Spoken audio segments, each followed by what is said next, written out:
যদি অসুস্থ হয়ে পড়ে, তারপরে সেবাদার গাড়ি, যেটা বলি আমরা বাংলায় অ্যাম্বুলেন্স, তাদের ফোন দিয়ে আসতে আসতে অনেক লেট হয়ে যায়।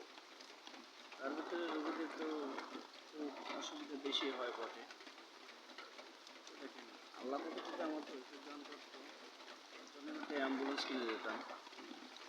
ফ্রি যাতায়াত, কোনো খরচ টাকা দিতে হবে না, ভাড়া টাকা রাখতে হবে না। দেখেন, আমি ছোট্ট একটা ব্যবসা করি, পার্সেল ব্যবসা।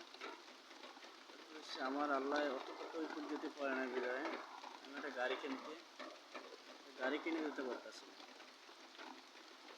সবাই আমার জন্য দোয়া করবেন। আমি যদি কোনোদিন সফলতা হই, তো মানুষে অসুস্থ হয়ে পড়ে গেলে, তারপরে রোগী যেটা বলি আমরা, তার জন্য আমি ফ্রি সেবা দিতে পারি। অ্যাম্বুলেন্স দিয়া সময় আমার জন্য দোয়া কামনা করবেন। আসসালামু আলাইকুম।